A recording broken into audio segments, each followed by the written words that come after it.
Please like, share, and subscribe. Wishing you happiness and good luck every day. Okay, so what if I told you there's a formula out there that could completely revolutionize not just your bank account, but your relationships and your influence too? It's a pretty bold promise, right? Well, that's exactly what Dani Johnson claims in her book, First Steps to Wealth. Today, we're going to break down the core ideas to see what it really takes to pull off that kind of life-changing success. Everything starts with this one kind of startling number, 98%. Now, according to Johnson, this isn't just some random stat. It's a destination. It's a future that, if we don't consciously change course, most of us are headed straight for. And here it is, in black and white, what that 98% really means. Johnson's whole argument is built on this idea that almost everyone will end their working lives either dead or completely broke by the time they hit 65.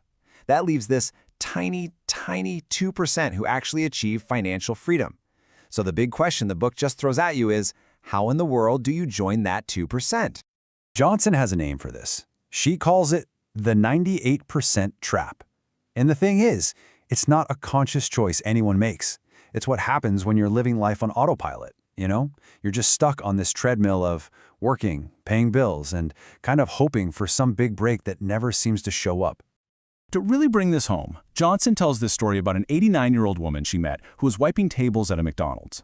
And she wasn't there just to keep busy. She was there because her Social Security and her late husband's pension, it just wasn't enough. She had to work.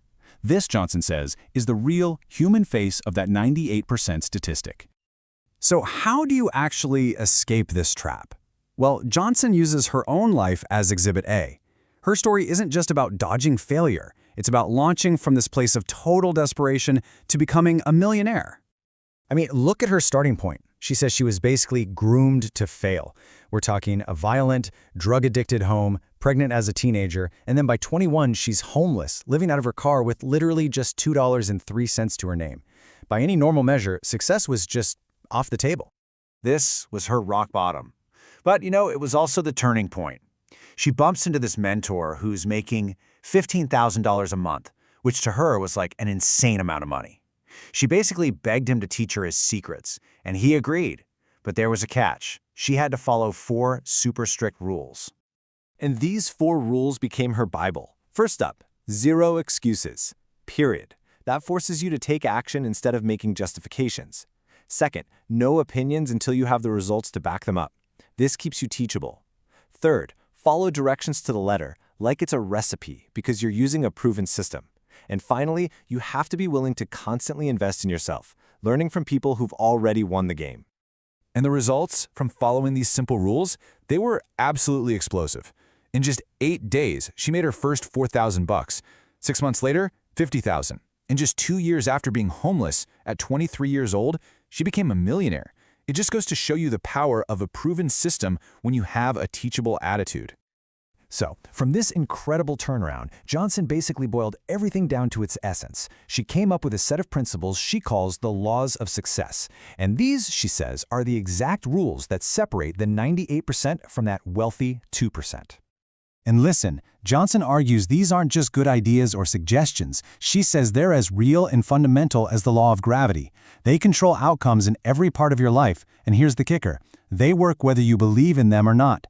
The wealthiest people on the planet, she says they live by these laws even if they don't know it.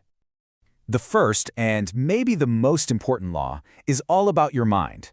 Johnson says the only real difference between the 98% and the 2% is how they think. See, most people shrink their dreams down to fit whatever their income is. The wealthy? They expand their income to go after their dreams.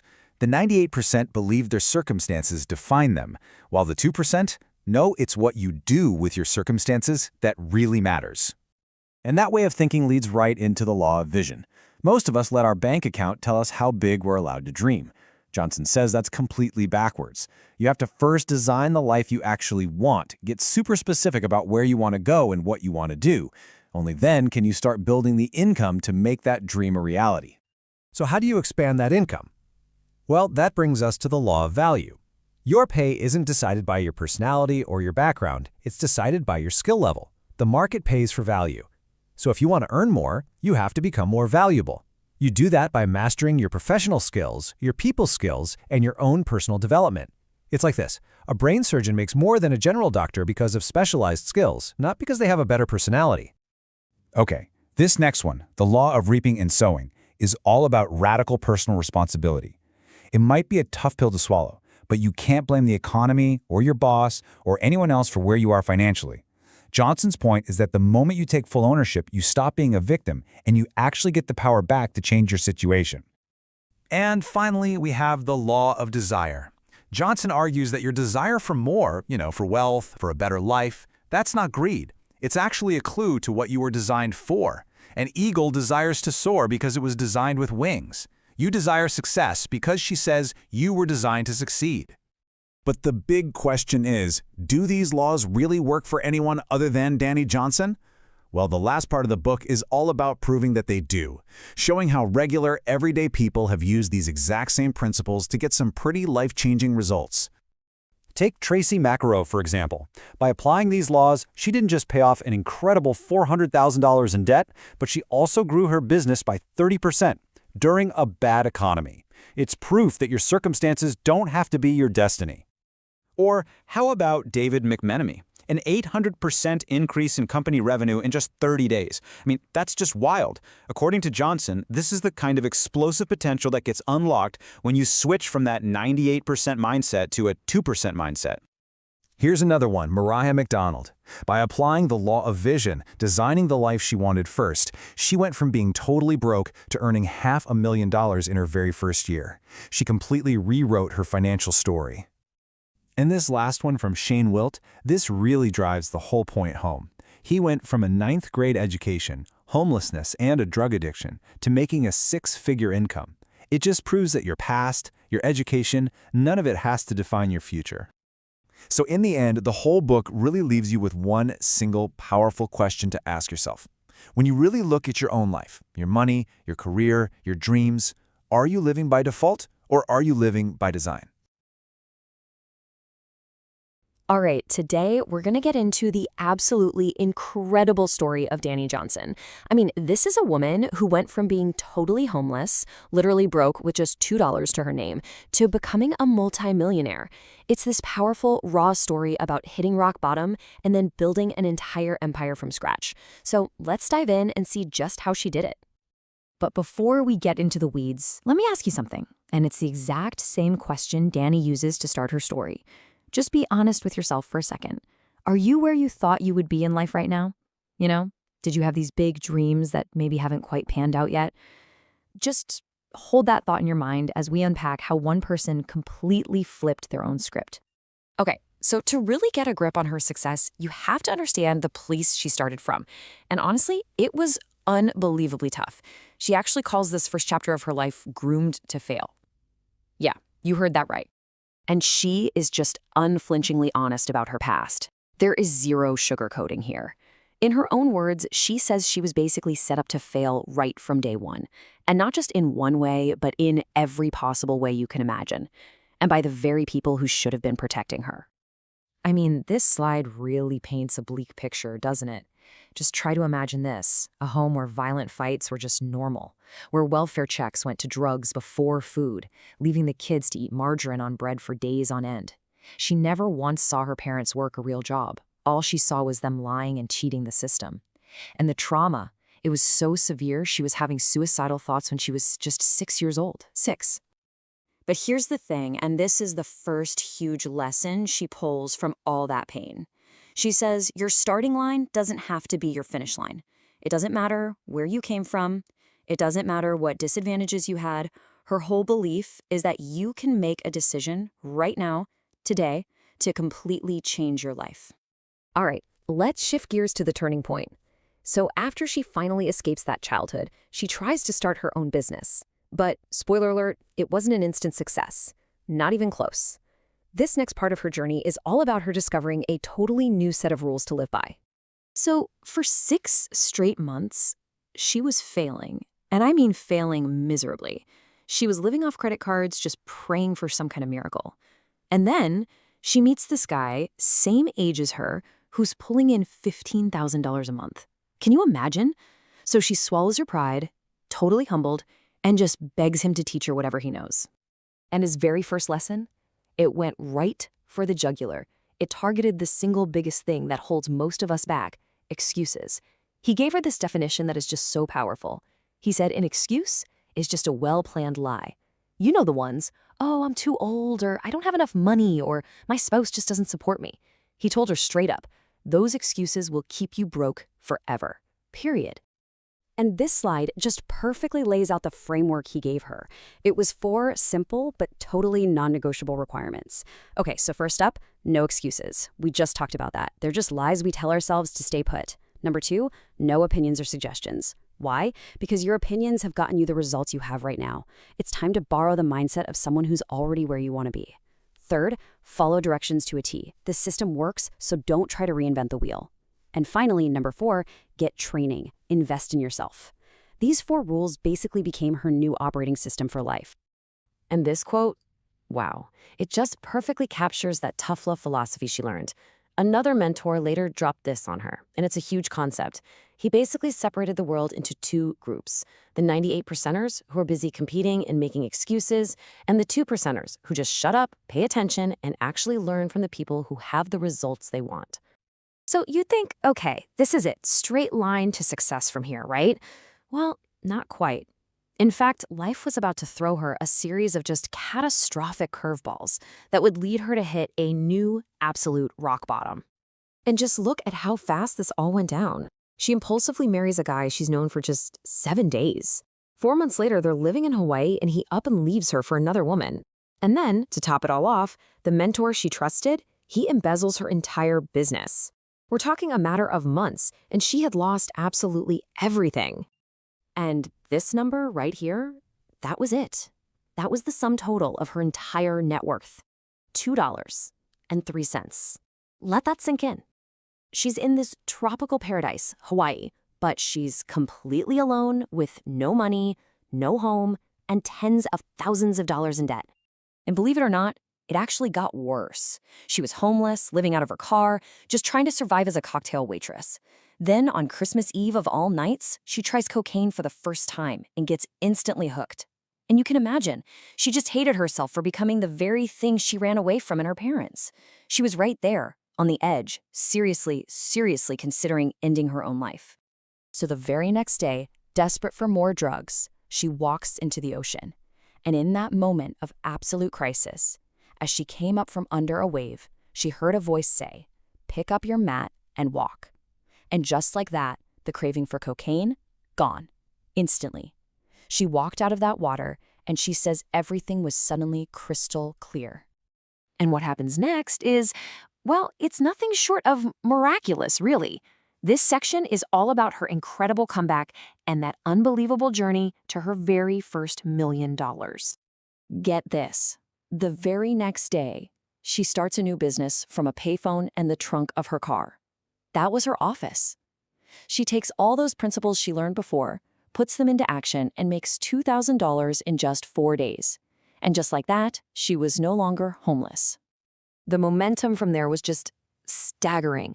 By the end of that first year, starting from absolute zero, remember, she had earned $250,000. It just goes to show you what's possible when you combine one powerful decision with a system that actually works. And it gets even crazier. By the end of her second year in business, when she was just 23 years old, she had made her first $1 million.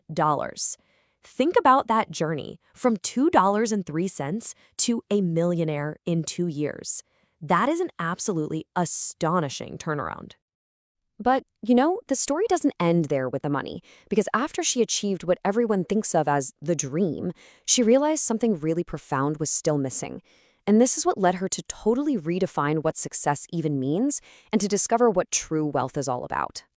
And this part is just so powerful. I mean, she went out and bought all the stuff, right? The fancy cars, the huge house, a $250,000 wardrobe, the whole shebang.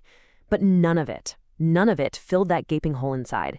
All that external success hadn't touched the internal feelings of worthlessness she'd carried since she was a kid.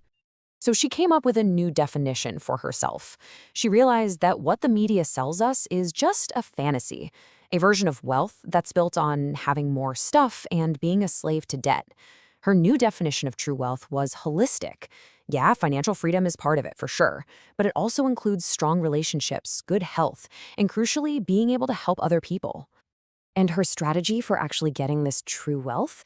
It's a really simple but powerful rule of thumb. She basically argues that the masses are almost always wrong. They're the ones buying into that consumer fantasy and ending up broke. So if you want to succeed, you have to be a contrarian. You have to do the exact opposite. And that, right there, brings us to the final question. It's the challenge that her entire story leaves us with. So, will you be part of the 98%, living by default and making excuses? Or will you join the 2% and live by design, taking full responsibility, and learning from people who already have the results you want? What her story shows more than anything is that it really is a choice. And that choice is entirely up to you. So, what if I told you that success isn't just random luck? Our source today argues that it's actually governed by a set of unshakable laws. Seriously, think of them like gravity. You're either working with them to build the life you want, or, well, you're unknowingly working against them. Let's break down exactly what those laws are. Okay, let's just start with a quick reality check, because this is pretty sobering. According to our source, by the time most of us hit age 65, a whopping 98% will be either dead or broke. That leaves just a tiny 2% who are actually financially successful. Just let that sink in for a second. 98 versus 2. What on earth creates that huge gap? So what is it? What's the big difference? Well, the source is really clear on this. It's not your education, it's not where you came from, it's not your background. It argues there is one single, fundamental thing that separates the 98% from that successful 2%. And that one thing? It starts right between your ears. The first two laws are all about your internal world, your vision for your life, and the mindset you bring to it. This is the foundation you absolutely have to build before you can take any real action. The first law is the law of vision. Now, think about those huge dreams you had when you were a kid. What happened to them? For most people, when their income doesn't quite match up to those dreams, you know what they do? They shrink the dream. The source says the wealthy, they do the exact opposite. And this slide just lays it out perfectly. On the left, you've got the 98% approach. That dream house is too expensive, so I guess I'll just dream smaller. But look at the right. That's the 2% approach. The dream house is the goal, so I've got to find a way to expand my income to make it happen. See that? It's a complete flip in how you think about the problem. So the source wants you to try a little thought exercise. Just for a moment, forget about your income. Forget about your current situation. If you knew for a fact that you could not fail, what would you really want to do with your life? The whole point is to get you dreaming again, to start designing your life instead of just letting it happen to you. And this leads us right into law number 2, the law of the mind. The source argues that it is never, ever your circumstances that hold you back. Not the economy, not your boss, not your past. Nope, it's how your mind chooses to interpret those circumstances that truly determines what you're capable of. And here's what that looks like in the real world. The 98% mindset hits a roadblock and says, "See, I knew it. Guess it wasn't meant to be." They're actively looking for an excuse to quit. The 2% mindset, though, they see the exact same roadblock and ask, "Okay, how can I get around this?" They're looking for one more reason to keep going. Okay, so now let's see how this internal mindset stuff translates into what you actually do. We're moving on to laws 3 and 4, which are all about how you increase your value out in the real world. We're shifting from how you think to what you do. The law of value is actually pretty simple. Your income is a direct reflection of your skill level. The source has a great example. A brain surgeon makes way more than a general doctor, right? Not because they have a better personality, but because they have a more specialized, high-level skill. The marketplace pays for that value, plain and simple. And that value, it's built on 3 key skill sets. First up, your professional skills. Being fantastic at the technical parts of your job. Second, people skills, because let's be real, all money comes from other people. And third, personal development, so your own emotions don't end up sabotaging your success. And you can't really increase your value without law number 4, the law of teachability. It's the simple idea that your willingness to learn is so much more important than what you already know. The source says this means you've got to be both hungry for success and humble enough to learn from people who've already done what you want to do. Man, this quote just nails it. Your ego is the thing that stops you from being teachable. It's that little voice in your head that says, "I already know that," or "I don't need any help." The source argues that you're constantly making a choice. Do you want to protect your ego, or do you want to grow your bank account? You really can't have both. And ego is sneaky. It doesn't always show up as pure arrogance. It can be the know-it-all who just can't listen to advice, or the blame game player who never takes responsibility. It can even be the fearful ego that's too scared of looking stupid to try something new. Recognizing these is the first step to getting past them. All right, let's dive into the next two laws. These are described as universal principles. Again, like gravity, they are always at work, whether you're paying attention to them or not. Law number 5 is the law of reaping and sowing. This is the ultimate law of cause and effect. Your current situation, your harvest, let's call it, is a direct result of the seeds you've been planting. It's all about taking 100% personal responsibility for where you are, right here, right now. The source explains this with a super simple farming metaphor. Let's say you go out to your garden and you plant seeds for chili peppers. Well, you're gonna get chili peppers. It's just how it works. You can't then turn around and blame the government or your boss or anyone else because you didn't get strawberries. Blaming other people for your results is like blaming the weather for a crop you personally planted. Now for law number 6, the law of desire. Why do you even want to be wealthy? The source says that desire itself is a massive clue. Think about it.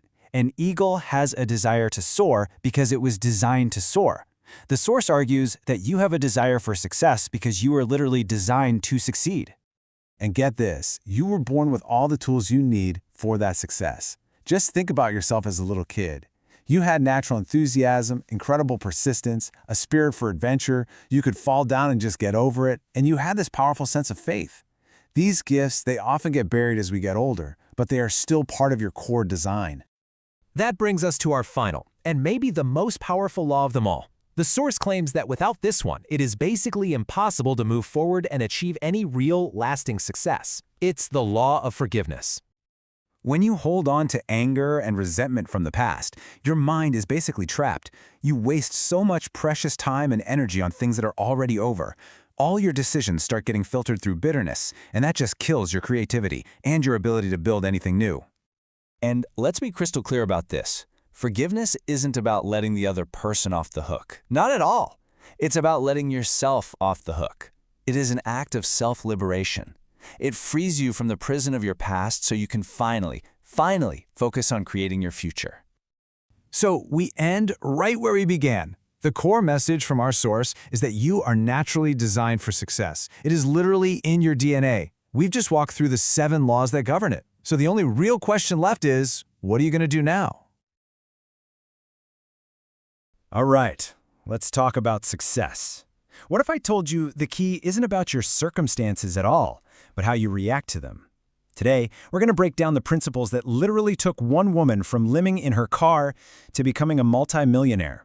This is all about magnetic influence, so let's dive right in. You know, this single idea right here, it's the foundation for everything we're about to get into. It's a quote from a multi-millionaire that totally turned author Dani Johnson's life around. It's this simple but, man, profound truth. Success is an inside job. It starts with you.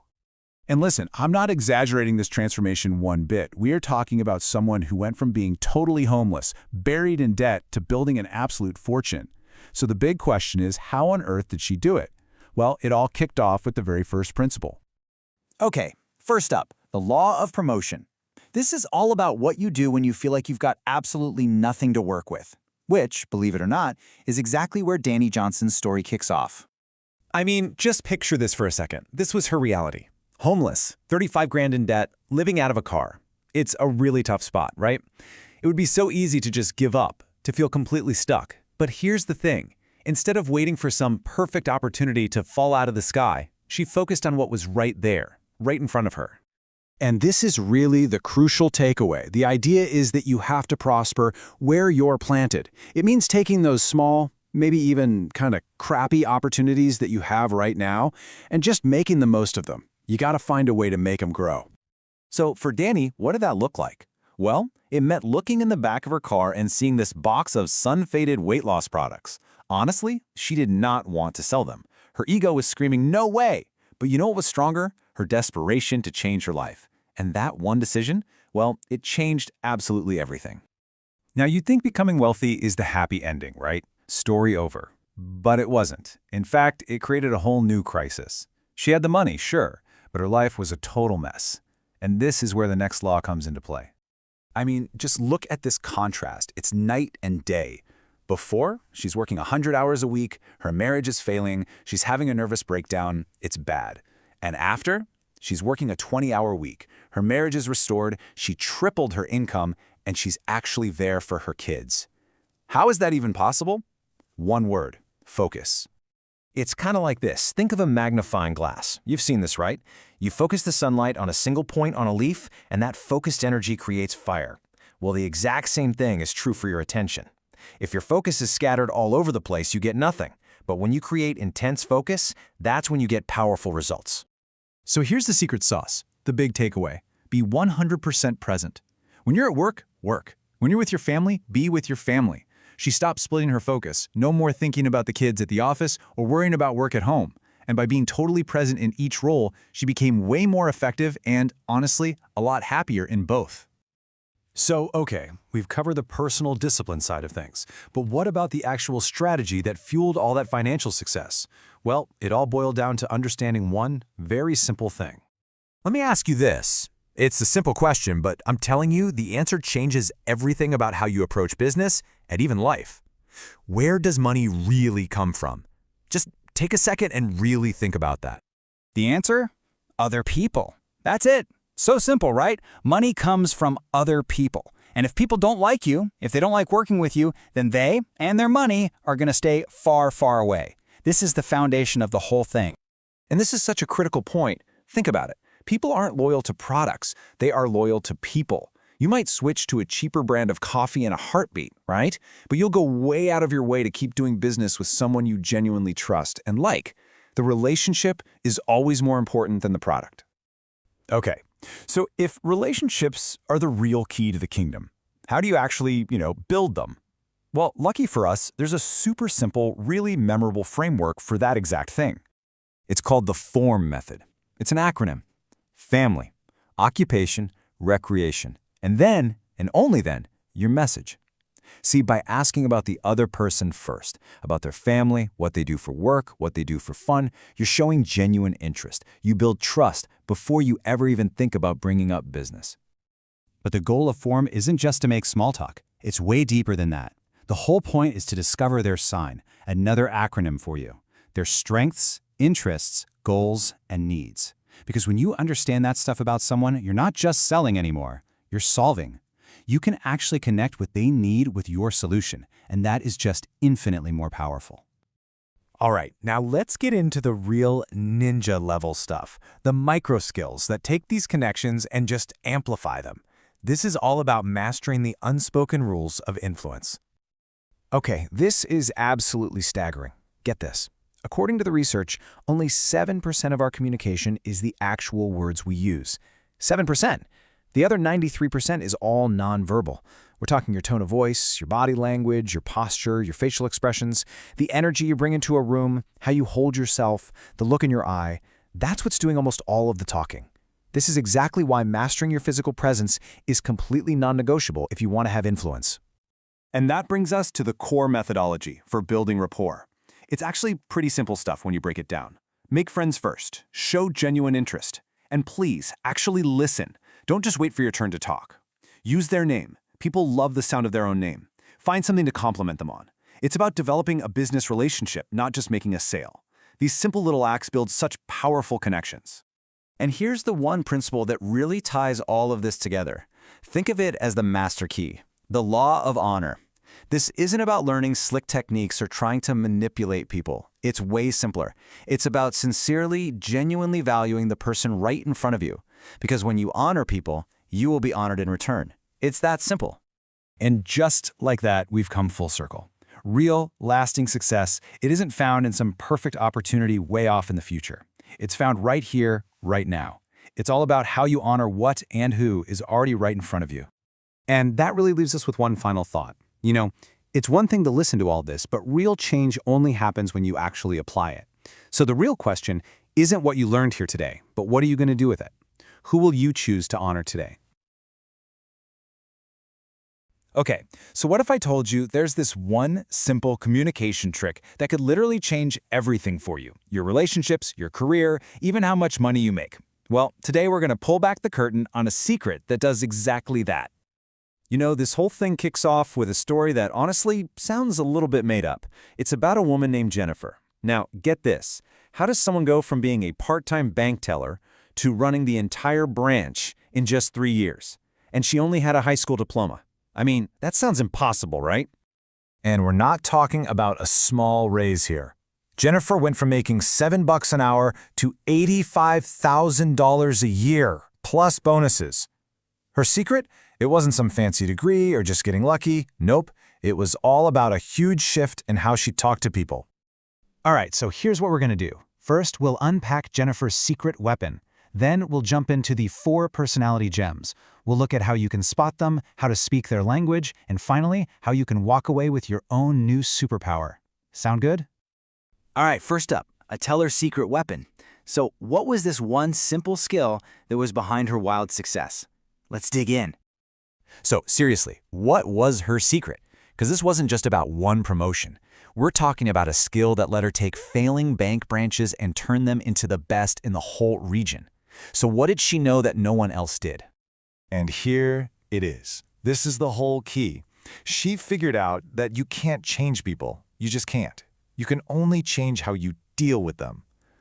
Think about it. Most of us spend all our time and energy trying to get other people to be more like us. She did the exact opposite. She learned how to change her style to match theirs. So, how did she do it? Well, the tool she used is this really simple, but honestly pretty profound framework for understanding people. It's time to meet the 4 personality gems. So the whole GEMS idea is built on this really simple concept. We're all wired a little differently. It basically says there are 4 main personality types. And yeah, we've all got a little bit of each in us, but usually there's one primary gem that's really in the driver's seat, you know? It's what powers our motivations and our communication style. Okay, first up is the Sapphire. If you've got that friend who's always the life of the party, always has a crowd around them, you've probably met a Sapphire. Their main motivation in life is super simple: fun. Yes, sapphires are just eternal optimists. There's this great story from the source material that sums it up perfectly. It goes like this. If you put a sapphire kid in a room full of dung, they'll just start digging like crazy, yelling, "I know there's a pony in here somewhere." That's them. They can't stand rigid schedules, but they are amazing promoters, and they just live for variety and being around people. All right, next we've got the Pearl. For a Pearl, their whole world kind of spins around one central question: how can I help? They're just driven by this deep-down need to serve other people and be part of a cause they really believe in. Pearls are basically the nurturers of the world. They're super patient, they're amazing listeners, and they'll be your best friend for life. They really don't like confrontation, and they're at their best in those one-on-one moments where they can make a real connection. For them, it's not about the paycheck, it's all about making a difference. Okay, now for something completely different. Let's talk about the emerald. For an emerald, life isn't really about feelings. It's about logic, data, order. Everything is pretty much black and white, and their number one motivation is just getting to the facts. Emeralds, they're the planners, the analysts of the group. They are so organized, they're the ones who are constantly asking why, because they need to get to the bottom of things. And they are fantastic problem solvers. Now, sometimes they can come across as a little cold or insensitive, but it's really just because they put logic way ahead of emotion. They need all the info before they're going to make a decision. And last but not least, we have the Ruby. Rubies, well, they are born leaders, and they are driven by one thing more than anything else: a challenge. They just have this built-in need to win, to be number one. Rubies are total action-oriented powerhouses. They love the best of everything, the best cars, the best clothes, because to them, it's a symbol of success. They're not afraid to take huge risks if it means huge rewards. They're also incredibly productive, super direct, and they're natural leaders who are always on the lookout for the next mountain to climb. So there you have it, the 4 gems. But how do you actually spot these people in the wild? You know, in your own life. Let's use a simple, everyday example that makes it all crystal clear. Okay, just look at how they'd assemble a toy. This is perfect. The emerald, they're going to read every single word of the instructions, lay out every single part, and organize them before they even start. The Sapphire? They'll look at the picture on the box, dive right in, have a great time, and yeah, probably end up with a few extra parts at the end. It's a perfect example, right? Process versus fun. All right, this is the really cool part. This is where it all clicks into place. Because once you can spot someone's gem, you can actually learn to speak their language. And that, my friends, is the key that unlocks absolutely everything. Think of this as your personal cheat sheet. If you're talking to a Sapphire, you gotta keep it upbeat and fun. Paint that big picture for them. With a Pearl, be personal, be sincere, and really focus on how your idea is gonna help people. Now, for an Emerald, you better bring the data. Have your facts, your brochures, and be ready to explain the why behind it all. And for a Ruby, just get to the point. Be direct and tell them how this helps them win. See? This is how you create harmony instead of just butting heads all the time. So what's the big deal? Why does any of this matter? Because getting this down isn't just some clever party trick. It is a legitimate superpower for every part of your life. I mean it. When you start speaking people's language, arguments just fade away. Your stress level plummets because you're not constantly frustrated that everyone isn't just like you, and your ability to connect with people, to influence them, to lead, it goes through the roof. This is the secret Jennifer discovered, and it's what changed her entire life. So I'm going to leave you with this one question to chew on. Who is the most important gem you need to connect with this week? Think about it. Is it your boss, your partner, maybe one of your kids, or a really important client? Figure out their gem, and then just think of one small thing you can do differently to start speaking their language.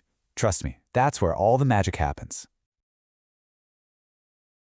Ever feel like you're just stuck at your job? You know, just kind of going through the motions? Well, what if I told you that the secret to a huge raise, and I mean a huge one, and a career you actually love, isn't about finding a new job at all. It's about a really powerful mindset shift. Let's dig into how you can triple your value right where you are right now. Okay, check out this number, $110,000. Now, what do you think that is? Price of a new car? A down payment on a house? Nope. This is the first year's salary of someone who took a job that was supposed to pay way, way less than this. So how in the world is that even possible? So let me tell you about a guy named Ryan Madding. He was going for a university job, right? Competing against hundreds of other people. The starting salary? $38,000. He got the job, but here's the crazy part. He never actually made that salary. In his very first year, with zero experience, by the way, he earned $110,000. And it gets better. At the start of his second year, he got an $18,000 raise on top of that. So that's the big question, right? How did he almost triple his salary in a job he knew nothing about? Look, this wasn't luck. It wasn't some kind of payroll mistake.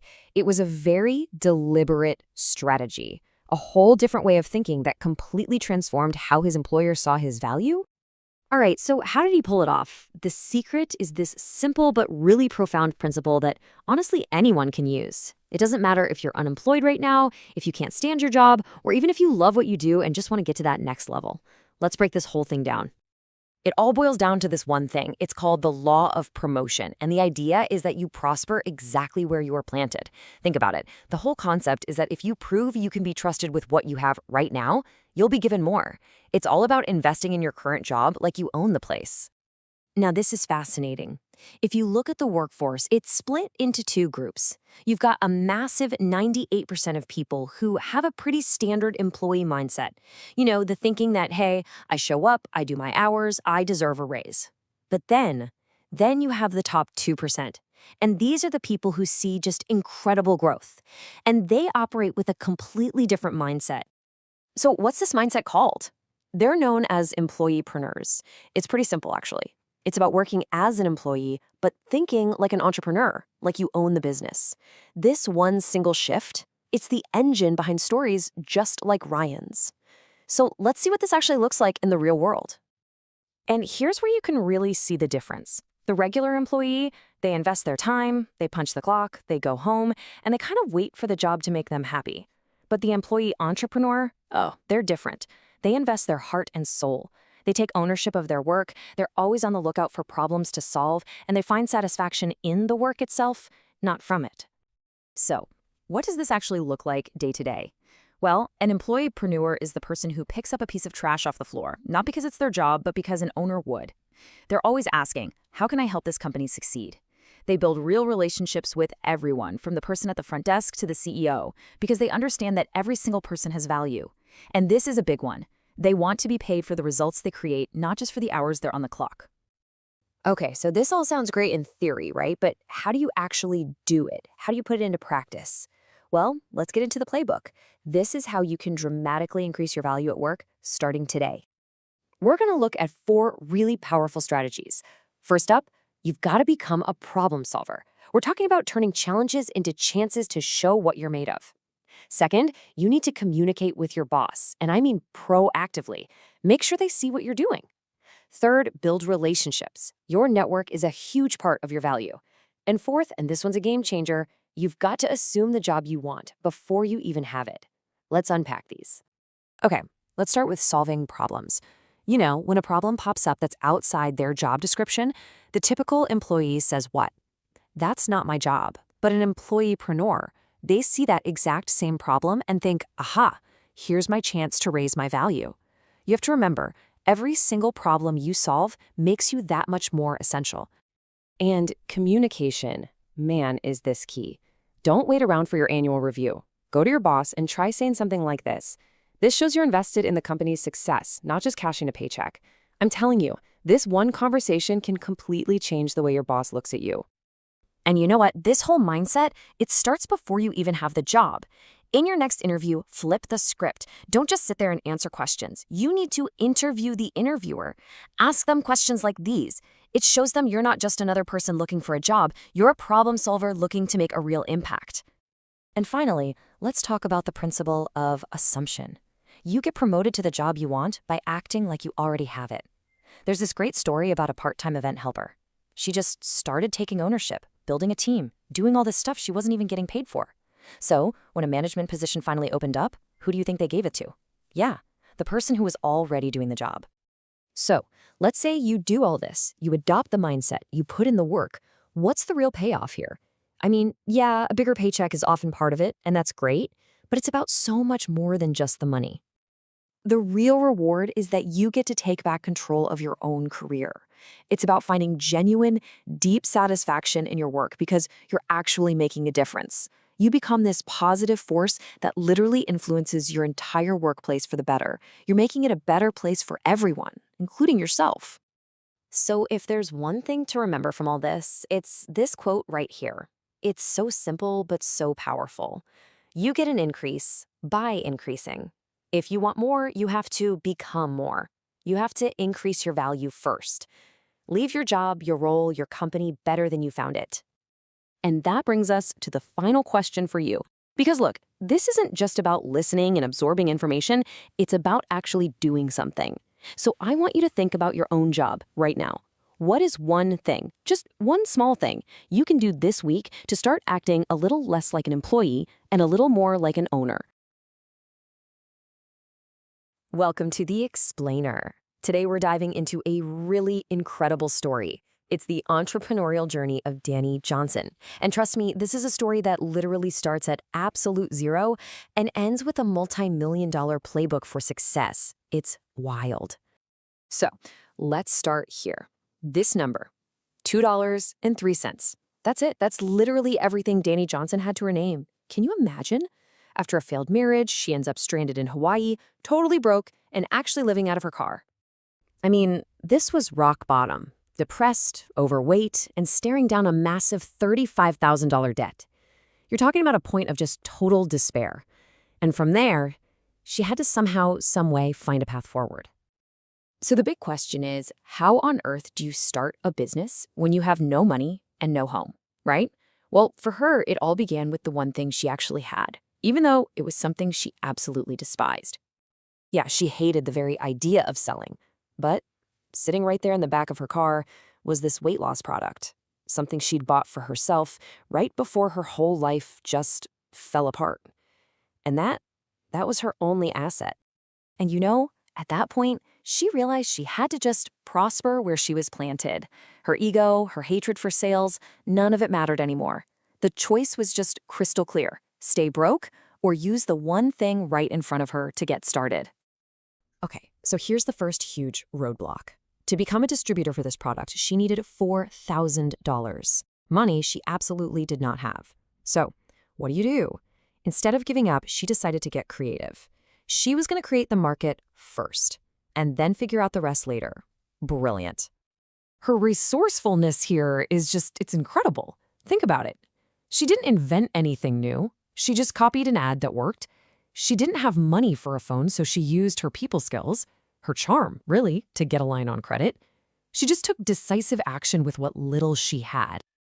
And the result of that simple plan, it was astounding. In just 3.5 hours, 3.5 hours after putting up one single, handwritten flyer, her brand new voicemail box was completely full. Unreal. Okay, but getting leads is one thing, right? Turning them into actual cash is a whole other ballgame. So now she's got this full voicemail box, which is great, but she has absolutely no idea how to convert any of those calls into actual sales. And her very first call? A total disaster. She quoted the price, the prospect said, "That's too expensive," and bam, they hung up. In that one moment, she realized the biggest obstacle wasn't her lack of money. It was her lack of skill. So what did she do? She fell back on the exact same principle that got her the leads in the first place. Hey, if you can copy a successful ad, why can't you copy a successful sales script? That's exactly what she decided to do. This is so smart. She called a successful local diet center, pretending to be a customer, and just took meticulous notes. And she learned the secret. The secret was to stop being an amateur who just pushes a product. She needed to become a professional who interviews the prospect, making the entire conversation about their needs, not hers. And this became the most powerful part of her new script. By positioning herself as someone who interviews clients to find out who's really serious, she completely flipped the dynamic. It was a total game changer. She wasn't begging them to buy anymore. Nope. They were now trying to qualify themselves to her. And the results, they were immediate and just staggering. With her new script, she sold 24 out of the first 24 people she called. That's a 100% conversion rate. Let that sink in. The outcome here was just transformative. In only 4 days, those phone calls generated $5,000. So after she paid for the product, she had $2,000 in pure profit. All of this from just $2.03. So look, this incredible turnaround, it wasn't just a fluke. It wasn't just luck. It happened because, whether she knew it or not, she was applying these really powerful, timeless laws of success. First up, it all started with what's called the law of decision. Think about it. Her journey didn't really start when she posted the flyer. No, it started the moment she looked at that weight loss product in her car and just decided. She decided she was done being broke and miserable. And a decision without action is just a wish, right? So she immediately followed through with the law of action. She didn't wait until she felt ready. She didn't wait until she had more information. She took action right then and there. And that's when the doors really started to open for her. This whole experience really forged that classic entrepreneurial mindset. She learned that entrepreneurs solve problems. They don't make excuses. They focus on results, not on the hours they put in, and they are never, ever afraid to do the hard work themselves. There's no, "it's not my job" mentality. So what does this incredible story mean for you? For us, I think the biggest takeaway here is that the first step to changing your situation, it's almost always right there in front of you. Her story proves you don't need some revolutionary, world-changing idea. You don't even have to be passionate about the product.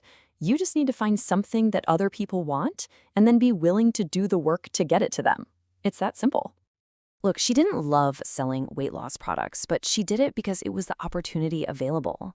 And that leaves us with a final and I think a really crucial question.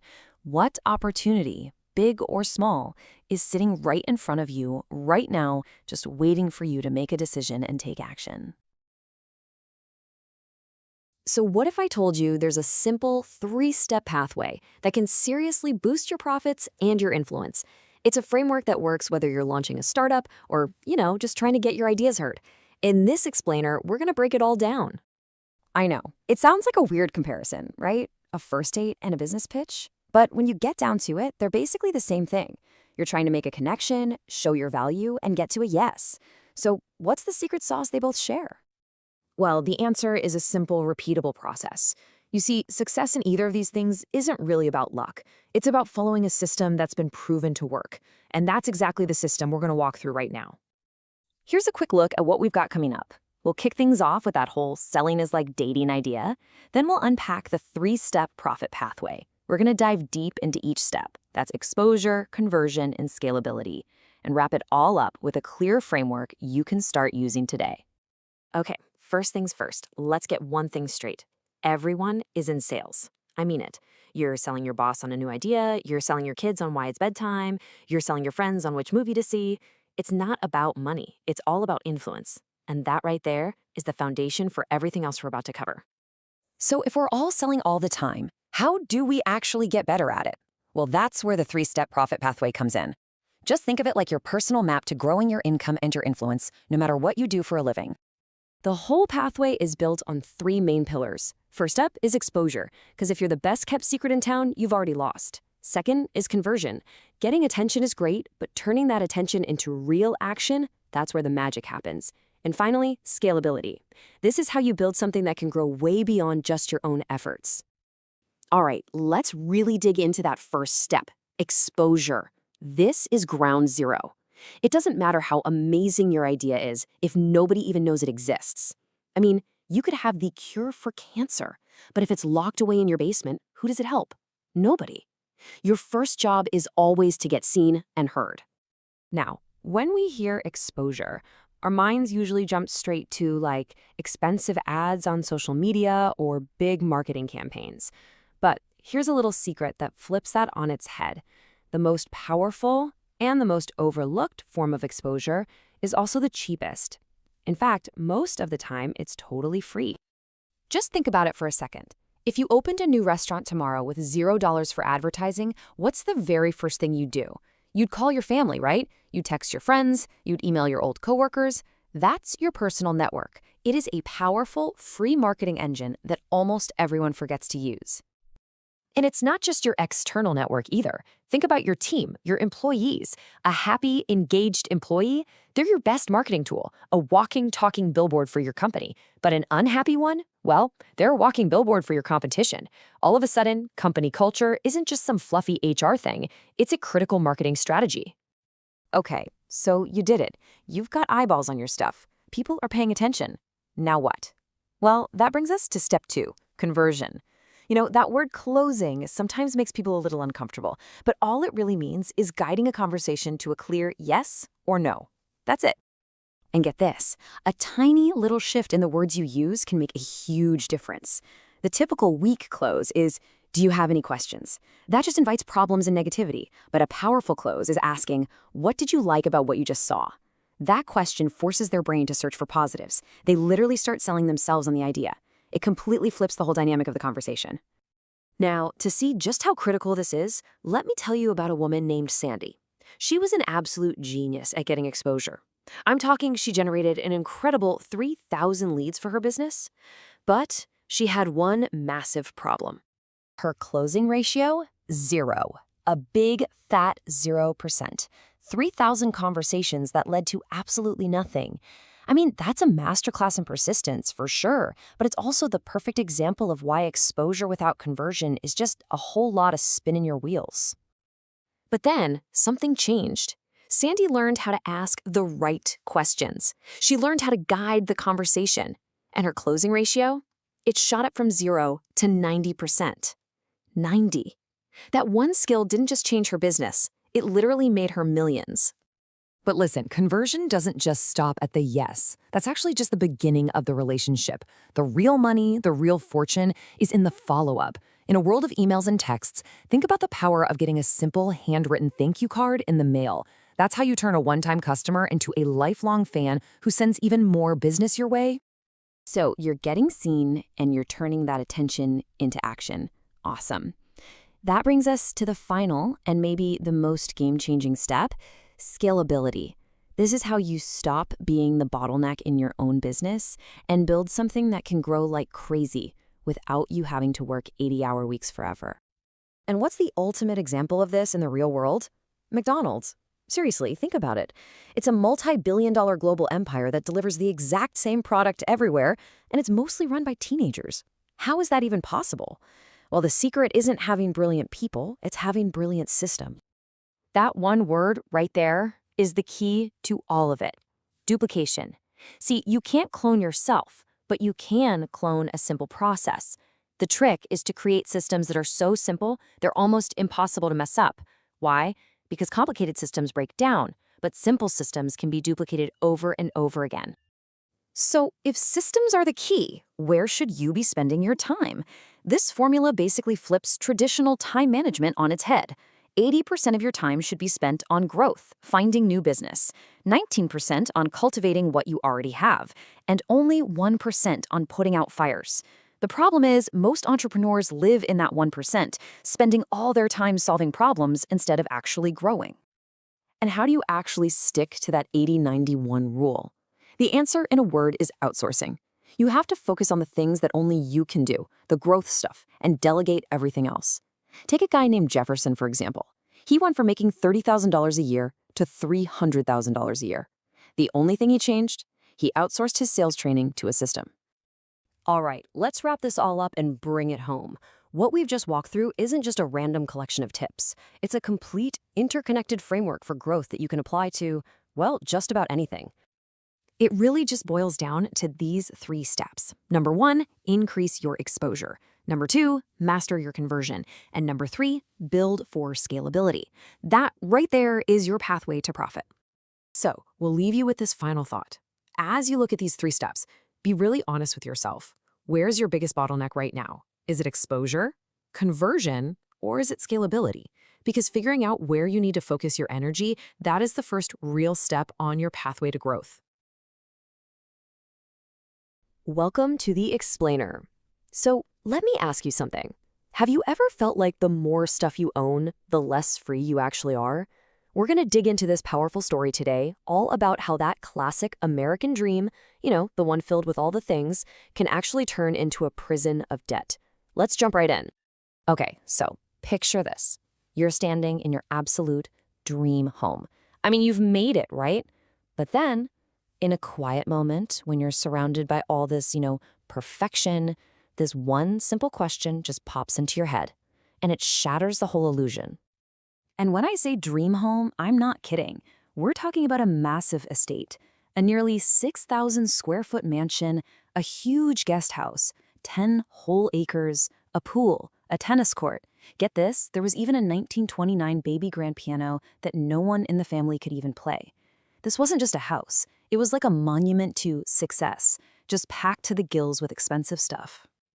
So she's asking herself this question, who is this all for? And she runs through all the excuses, right?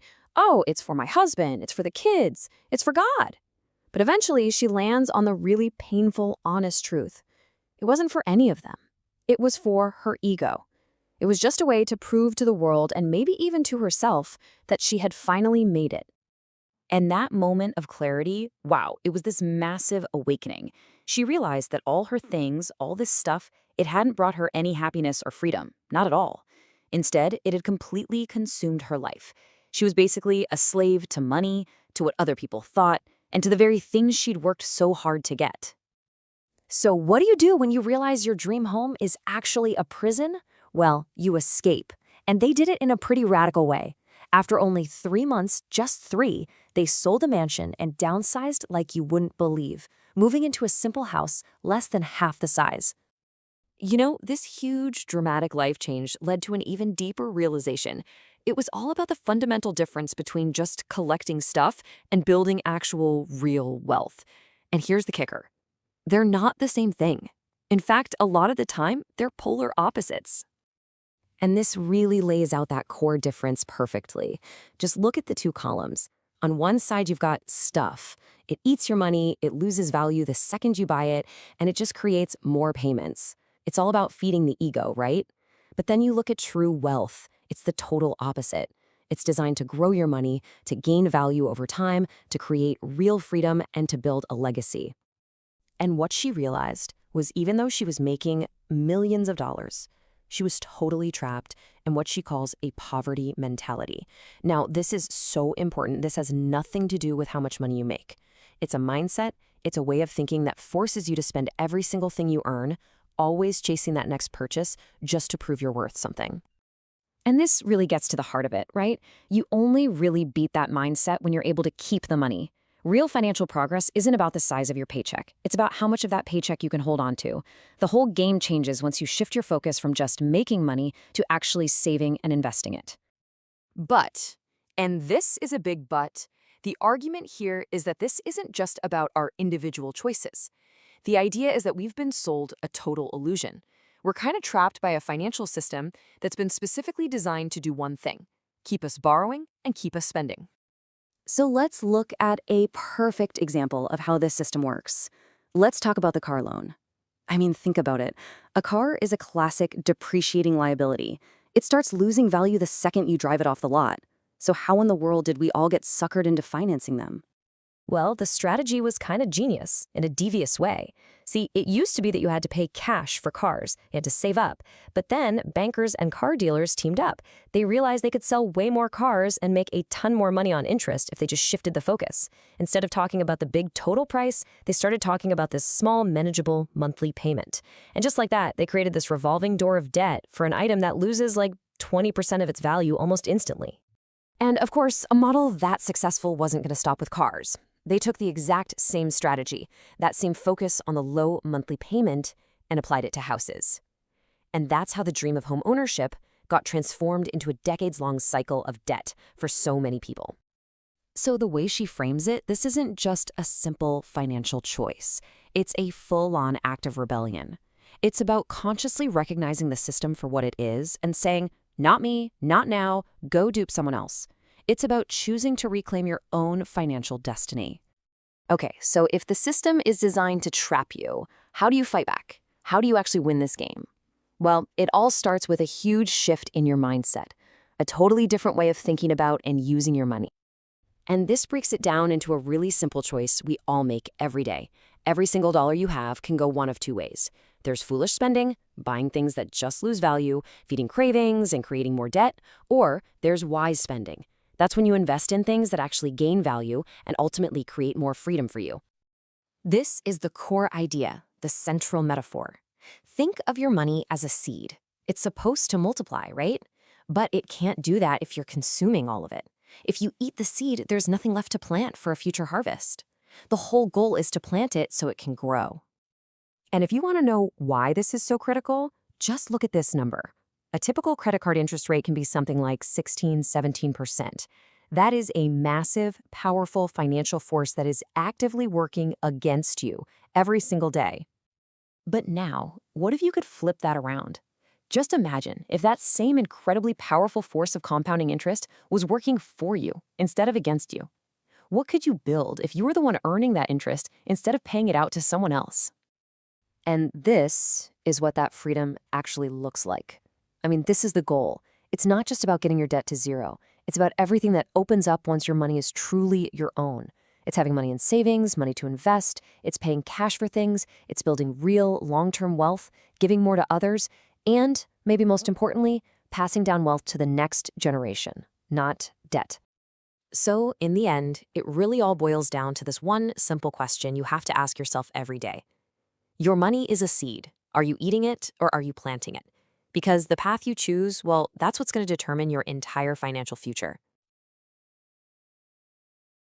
All right, let's get right into it. We are going to break down a simple but super aggressive and honestly an incredibly effective system for absolutely destroying debt. Now, this isn't just some boring financial plan. Think of it as a declaration of war on your own finances. And the prize? Total freedom. So, let's dive into the battle plan. So what's with this number, $5.3 million? Well, that is the amount of debt that 60 people, just 60 people, wiped out in an average of only 19 months using this exact system. That's the kind of power we're talking about here. This isn't some theory, you know? These are real, proven results. You know, this whole strategy, it really boils down to one thing: finding and getting rid of what's called budget fat. Just think of it as all the excess spending, the financial junk that's keeping you chained to your debt. This stuff, this is the enemy we're going to hunt down. Okay, so our first mission is all about reconnaissance. We have to find this enemy. And the craziest part, it's been hiding in plain sight this whole time. No, really, think about this for a second. If you make, say, $50,000 a year, that means $250,000 has passed right through your hands in the last 5 years. $250,000. So how much of that do you have left? For most people, the answer is, well, it's pretty shocking. So where did it all go? Well, here's the secret. The answer isn't in some big, obvious purchase. It's hidden in all the small, everyday things. It's the cash you're pretty much just throwing away without even realizing it. The money for that dream vacation or your debt-free life, it's right there, just tied up in all your stuff. Let's make this super real. Go open your pantry right now. How many kinds of cereal do you have? Multiple flavors of oatmeal? What about the fridge? You got bacon, eggs, yogurt, bagels, maybe 5 different kinds of cream cheese. All of those options, guess what? That's budget fat.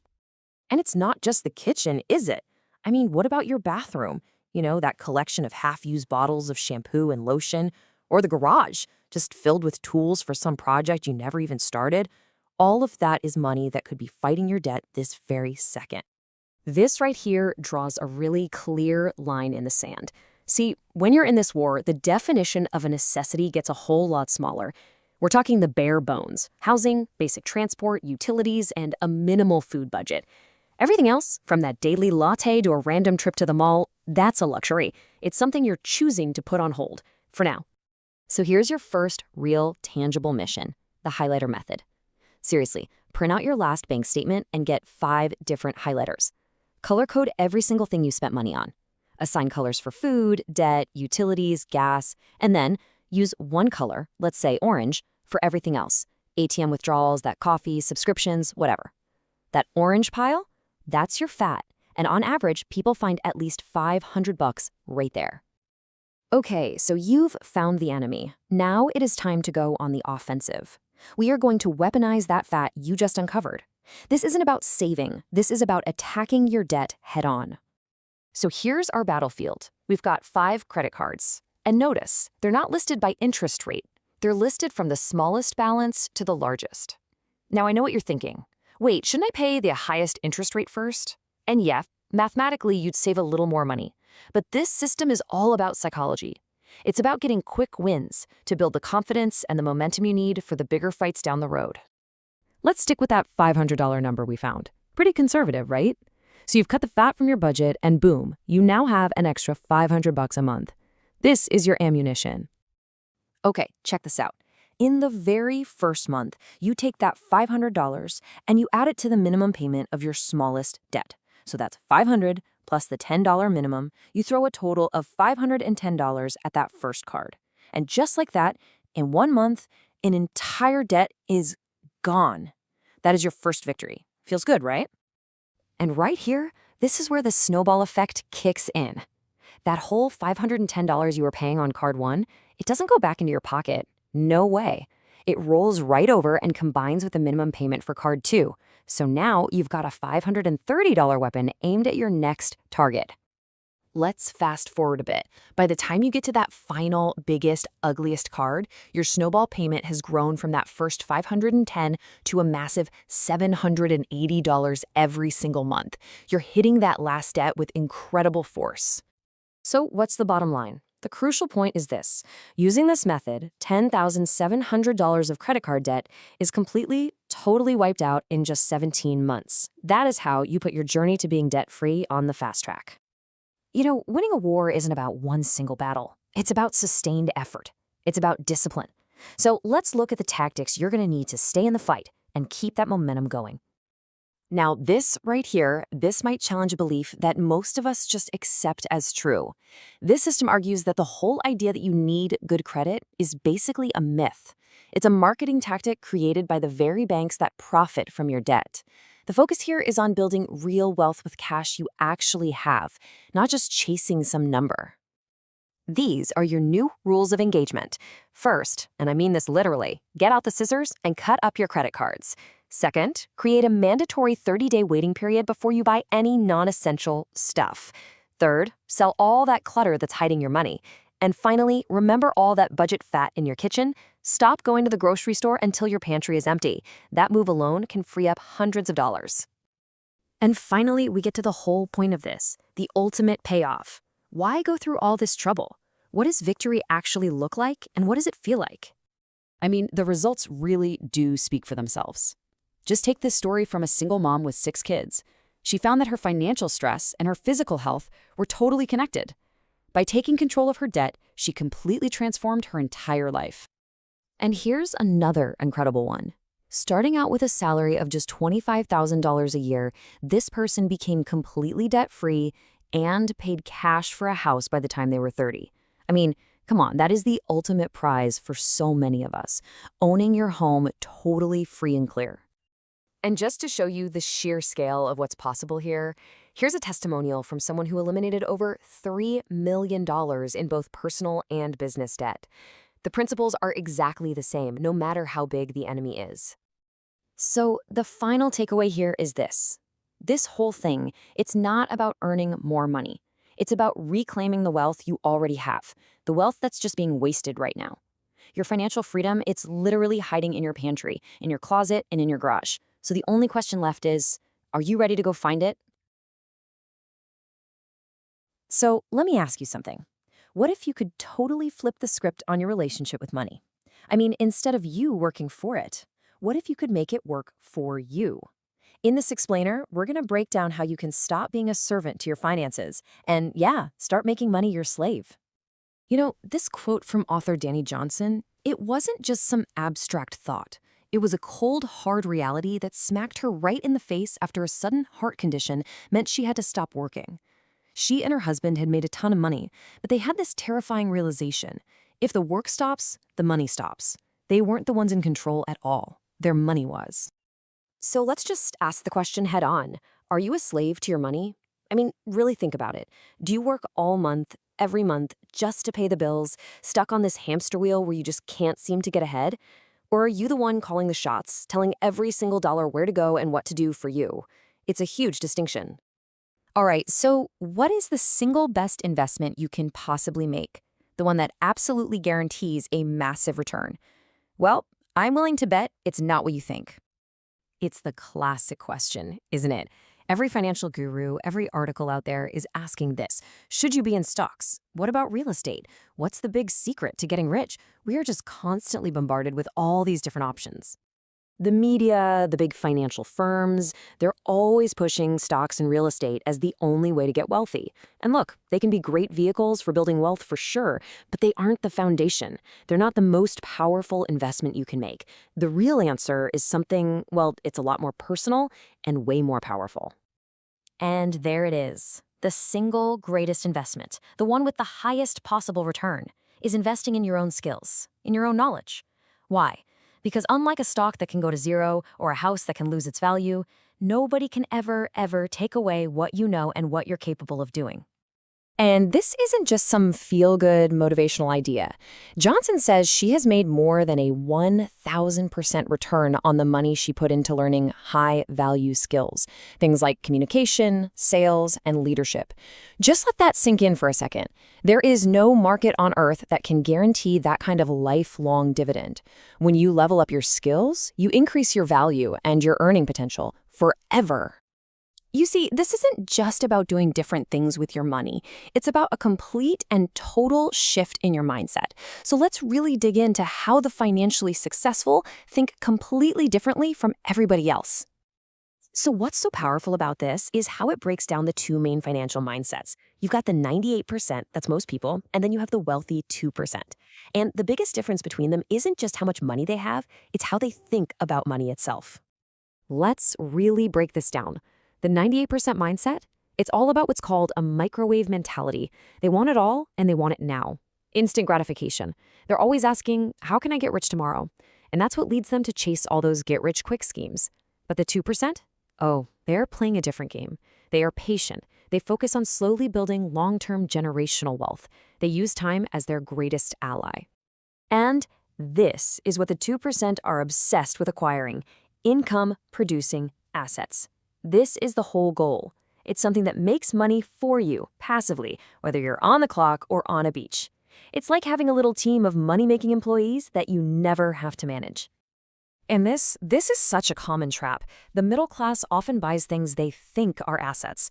You know, a fancy car, designer clothes, even the house you live in. But listen, these things don't put money in your pocket. They are constantly taking money out of your pocket. That makes them liabilities, not assets. The wealthy understand this difference deep in their bones. Okay, so how does this 2% mindset actually apply to the traditional investments we always hear about? Let's take a look at how they really put their money to work. This right here is step 1, and it is absolutely non-negotiable. High-interest debt is like trying to climb a ladder that's on fire. You'll never get to the top. But think of it this way. Paying off a credit card with, say, a 16% interest rate isn't just about getting back to zero. Oh no. It's like you're earning a guaranteed, risk-free, tax-free 16% return on your money. No stock, no bond, no real estate on planet Earth can promise you that. It is the safest, most profitable financial move you can make. Period. Now, when it comes to real estate, the 2% are playing a totally different game. They buy the ugliest house in the best neighborhood because that's where the real opportunity is. The great location gives you a solid foundation, and the ugly part is where you can instantly create value through smart renovations. That's your sweat equity. It's not about ego or having the prettiest house. It's about the math. They focus like a laser on positive cash flow. That means after all the bills are paid, the mortgage, taxes, insurance, repairs, the property still puts money in their pocket every single month. If it doesn't cash flow, it's not an asset and they're gone. In the stock market, the masses gamble, but the wealthy invest. They get that long-term success comes from skill and research, not just pure luck. This means they do their homework. They're not just reading headlines. They're digging into the company's business, its leadership, its financials. They avoid that buy and hold dogma, which can mean just blindly riding a failing company all the way to zero. Instead, they buy with a reason, and they reevaluate. Most importantly, they focus on valuation. They aren't chasing the hot stock of the day, they're looking for fantastic businesses that are on sale. Because by the time everyone's talking about it on the news, the really big money has probably already been made. So what about hard assets like gold and silver? Well, the 2% don't see them as a way to get rich quick. They see them as a form of financial insurance, a hedge, against things like inflation and currencies losing their value. But the key isn't just to buy it blindly. It's about finding a real, reputable expert to learn from, someone with a proven track record. And often, they'll insist on taking physical delivery of the metal. That means you actually hold it. It's not just a piece of paper or a number on a screen. Ultimately, it's about understanding the market cycles. These aren't things you just buy and forget about. You need a smart strategy for when to buy, and just as important, when to sell. Okay, let's wrap all of this up. We've talked about investing in yourself, adopting that 2% mindset, and the core principles for putting your money to work. And it all boils down to one single transformative idea. This is it. This is the whole thing in a nutshell. Every single dollar you have can either be a lazy servant that you just spend, or it can be a hard-working slave that you invest to create even more wealth for you. You are the master. You get to decide what its job is. So, I'll leave you with this question to really chew on. After everything we've just covered, what is the very first job you're going to give your money? Is it going to be to annihilate that debt? Maybe to buy a book or a course and invest in yourself? Or to start that first small investment? The choice, well, it's all yours. Now, go put it to work. We usually think about success as this mix of good strategy, a ton of hard work, and yeah, maybe a little bit of luck. But what if the most important piece of the puzzle is something we can't even see? Today, we're going to dive into a framework that introduces this powerful, unseen variable the author calls the God factor. Have you ever had one of those moments, where things you've been struggling with just suddenly click? The author Dani Johnson talks about this feeling, that you're suddenly in the right place at the right time. It's that wild shift where problems just seem to melt away and doors open up out of nowhere. It almost feels like magic. So what does she call this phenomenon? Johnson's term for it is the funnel of favor. She describes it as a divine power that doesn't just give you a little nudge, but actually adds this whole layer of assistance, multiplying your efforts to get results that are way beyond what you thought you could do on your own. This is really her core idea for this unseen advantage. Now, talk is one thing, right? But Johnson really builds her case on these personal experiences that she says are just statistically improbable. Let's kick things off with her first story, a real estate deal that by all logic should have been a total train wreck. Okay, so get this. The setup is insane. Johnson decides to sell her house in Bora Bora at the exact moment the market is crashing. The travel industry is in a free fall and nobody is buying property. And yet, against all odds, a billionaire who'd actually passed on the house 3 years earlier suddenly comes back and buys it for more than double the asking price. And this is where she asks the question that, let's be honest, we're all thinking. What are the odds? She uses this story as more than just a cool anecdote. For her, it's straight-up evidence of what she calls divine intervention, a force that can make impossible things happen, no matter how bad things look on the outside. And these stories of unbelievable luck, they just keep coming. Take her media exposure. 20 minutes. That's how long her feature was as the lead story on the Oprah Winfrey Show's final season. I mean, for anyone in the media world, that is like winning the Powerball. It's one of the most coveted spots in television history. And the price tag for the publicists who landed her on Oprah, Good Morning America, and The View? A big, fat zero. Johnson claims the ABC network itself invested in 2 publicists to push her story, and it cost her absolutely nothing. So how does she frame all this? Her whole point is that for a formerly homeless woman with 0 connections to get this kind of national spotlight just defies all logic. She presents these events as more proof of that funnel of favor just pouring into her life. All right, so we've seen these stories of just wild, over-the-top success. But what does the author say is the secret ingredient behind it all? This is where we shift from the what happened to the why it happened. And this gets us to the main question, right? Johnson keeps talking about these laws of success that she lives by. Are they just some clever business tricks she came up with? Or is there something much deeper going on here? See, she claims that all of these incredibly powerful principles, the ones that led to selling a house in a market crash and landing that huge spot on Oprah, well, she didn't invent them. She says they all come from one single ancient source. And that source, she reveals, is the Bible.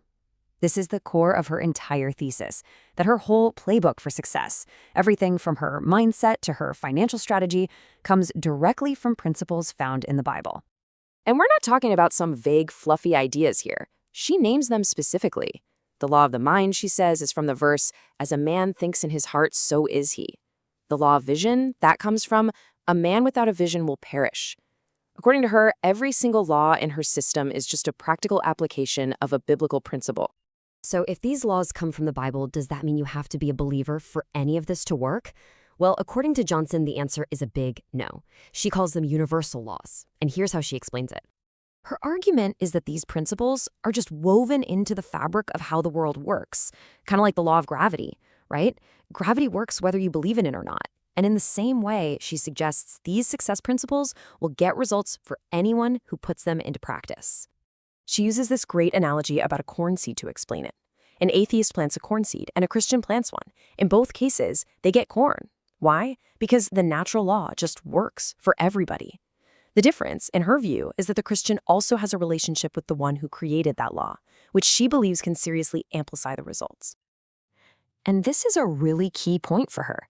Our job is to plant the seed by applying the principles. But the force that actually creates the growth, the multiplication, as she calls it, that comes from that higher power. So this leads to the next big question, doesn't it? If you achieve this incredible level of success, what's it all for? It's not about just piling up a bunch of money. The author lays out a totally different end goal. For Johnson, the real purpose of wealth is to become a pipeline for good. It's a tool you use to serve other people, solve problems, and make a real, tangible difference in the world. It's a total shift from personal gain to positive impact. And she gets really practical about this. She shares a story about paying off all of her grandparents' debt to show what giving back looks like. But it's not just about cash. It's also about serving your community with your time, building wealth that will outlive you, and setting up your business to be a force for good. And this, she claims, is the real secret sauce. This is what unlocks that God factor in a huge way. When your motivation shifts from just making money for yourself to genuinely wanting to serve others, that's when she says you'll see that exponential growth in your finances, your influence, and your opportunities. So in the end, the author's framework leaves us with this pretty radical idea that real success isn't just about our own hustle, but it's a partnership between our abilities and something divine. It really makes you wonder, right? What if the biggest factor in our success isn't something we can control, but something we can connect with? What if the most powerful force in your life is the one you can't see? Welcome to The Explainer. Today, we're diving into the final chapter of Dani Johnson's First Steps to Wealth. And let me tell you, it is a game changer. The author gives us this incredible roadmap, and it's all designed to help you cut through the noise, get over your fears, and finally, stop procrastinating. So, let's get right into it. So the author kicks things off with this massive question. And you got to understand, this isn't just some nice little thought exercise. She frames this as the fundamental choice we all have to make, the one that really shapes our entire lives. It's the launching pad for everything else, because the whole point of the book is that with the right mindset, your potential is, well, limitless. All right, let's really break down this first big idea. It's all about making a conscious choice. We're not talking about wishing or hoping here. We're talking about deciding. The author says, look, you've basically got two options. On one hand, you can live by default. You know that feeling, right? Kind of lost, just reacting to whatever life throws at you, letting other people and your circumstances call the shots. Or you can live by design. That's where you take control. You grab the pen, you draw your own map, and you decide exactly where you're going. And I love this part. Notice how insistent she is on taking immediate physical action. She's not saying, hey, think about this for a while. Nope. She says, stop what you're doing, get a pen and paper, and write it down. Why? Because that simple act turns a fuzzy dream into something real, a tangible commitment, right from the get-go. So here's the crucial point. Just having that vision written down, it's not enough. You have to pair it with what the author calls two fundamental laws. Think of these as the engine that actually makes the whole thing go. The first law is all about the power of making a real, firm decision. This is that moment where you stop making deals with your old self. You just draw a line in the sand and say, that's it. We are done living that way. Period. And right on the heels of that comes the second law. You have to take action. Now, it doesn't have to be some huge, earth-shattering leap. It just needs to be one single, concrete step forward. This, right here, is the moment your wish starts turning into a real plan. And this is why that combination is so powerful. The author basically says that when you decide and then you immediately act, you slam the door on all that internal junk that holds us back. You know, the doubt, the fear, all those excuses we're so good at making. So where does this all take you? Well, it takes you to a place where you can build a vision for your future that is so real, so compelling, you can practically feel it. The author doesn't want you to just think about change. She wants you to feel deep down what's actually possible. First, she says, just imagine the feeling of true financial power. And not for buying a fancy car, but for generosity. Can you picture being able to just write a check that completely erases your grandfather's debt? Just like that, lifting that whole weight of someone you love. And then, what about this? The idea of ultimate time freedom. Imagine taking 3 whole months off, the entire summer on a quiet beach somewhere with your family. No emails, no phone calls, just completely unplugged from the grind and plugged into the people who matter most. And finally, the vision gets even bigger. It expands beyond you and your family to making a real, tangible difference in the world. Think about showing up at an orphanage in Belize with supplies, money for a new building, and your time, creating an impact that lasts. Okay, but here comes a really critical warning from the author. Having this amazing, powerful vision is great, but it's not enough if you try to do it all by yourself. Your environment, and specifically the people you're around, can either rocket you forward or stop you dead in your tracks. She uses this incredible metaphor of crabs in a bucket to explain it. You know, when one crab tries to climb out, the others will literally pull it back down. And she says that's what our current environment can do. Even our friends and family who might mean well can end up sabotaging our progress because they're scared of us changing. And to prove this point, she shares the real story of a woman named Adeline Bart. I mean, look at this. Before, pretty much every part of her life was a struggle. But once she made one key change, plugging into a new, supportive community, her entire life transformed. It's incredible. And what's so fascinating is that when they asked Adeline, What was the one thing? What was your secret? She didn't talk about a specific skill or some new technique. She said flat out that the single most important factor was changing her environment and surrounding herself with people who got it, people who were on the same journey. So all of this builds up to the author's final challenge, and she frames it as this really simple but profound choice that separates the people who just dream from the ones who actually go out and do it. She lays out this pretty stark reality. She says that only 2 people out of every 100 will actually take action on what they've learned. The other 98, they'll just go back to their life and do nothing. So the final choice is simple. Which group are you going to be in? To make it even clearer, she breaks it down into 3 types of people. You've got the not sure person, the one who says, yeah, this is great, but then you have the think about it person, who basically uses endless analysis as a way to procrastinate. And finally, you have the person who looks at all this and just says, I am doing this. And so we end by turning the author's final challenge right back to you. You've seen the framework now. The power of a decision, the necessity of taking action, the magnetic pull of a clear vision, and the absolute need for the right community. So the only question left is the one right there on your screen. How are you going to step up?